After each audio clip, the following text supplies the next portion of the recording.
Hello दोस्तों, राधे राधे, जय श्री कृष्णा। दोस्तों, आज हम आप लोगों के लिए एक सुहाग गीत लेकर आए हैं जो विवाह गीत में आती है। आप लोग वीडियो को फुल वॉच करके देखिए और यह गीत आप लोगों को कैसी लगी कमेंट में अपनी राय जरूर दीजिएगा। जोगिया की बोली अम्मा प्यारा लगतू है हो, जोगिया की बोली अम्मा प्यारा लगतू है। अरे जोगिया के संगे हम जाब रे ललनवा, जोगिया के संगे हम जाब रे ललनवा। जब तोहरे ससुर से वादाई है बेटी हो, जब तोहरे ससुर से वादाई है बेटी हो, कवन जवाब हम देबै रे ललनवा हो, कवन जवाब हम देबै रे ललनवा। काठे के कठपुतली गढ़ायो मोरी अम्मा हो, काठे के कठपुतली गढ़ायो मोरी अम्मा हो, डोलिया में दिहु बैठाई रे ललनवा। अरे डोलिया में दिहु बैठाई रे ललनवा। डोलिया के आगे पीछे रोयो मोरी अम्मा हो, डोलिया के आगे पीछे रोयो मोरी अम्मा हो।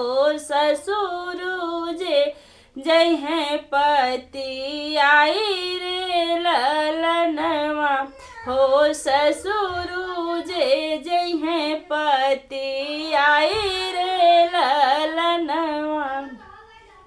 जोगिया की बोली चाची प्यारा लगतू है हो, जोगिया की बोली चाची प्यारा लगतू है हो, जोगिया के संगे हम जाब रे ललनवा, जोगिया के संगे हम जाब रे ललनवा।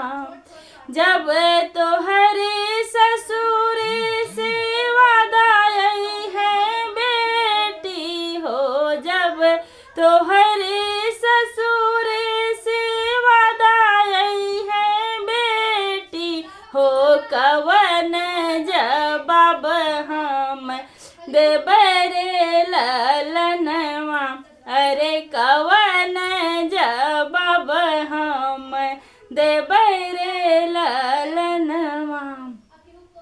काठे के कठपुतली गढ़ायो मोरी चाची हो, काठे के कठपुतली गढ़ायो मोरी चाची हो, डोलिया में दिहु बैठाई रे ललनवा। डोलिया में दिहु बैठाई रे ललनवा।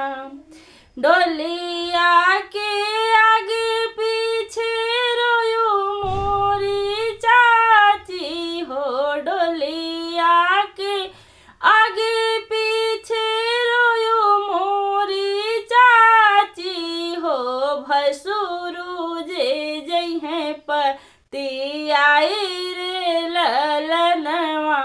अरे भसुर जे जय हैं पति आई रे ललनवा।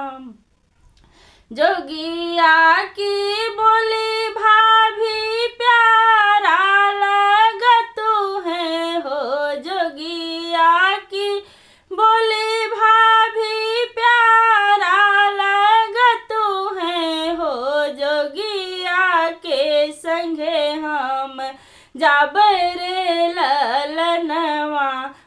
जोगिया के संगे हम जाब रे ललनवा। जब तोहरे ससुर से वादाई है ननदी हो, जब तोहरे ससुर से वादाई है ननदी हो, कवन जवाब हम देबै रे ललनवा। अरे कवन जवाब हम देबै रे ललनवा।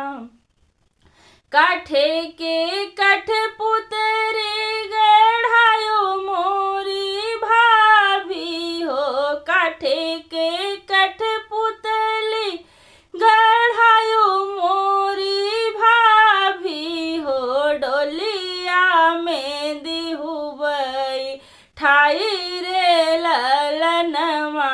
अरे डोलिया में दिहुबई ठाई रे ललनवा। डोलिया के आगे पीछे रोयो मोरी भाभी हो, डोलिया के आगे पीछे रोयो मोरी भाभी हो, देवरू जे जइहे पति आई रे ललनवा। अरे देवरू जे जइहे पति आई रे ललनवा।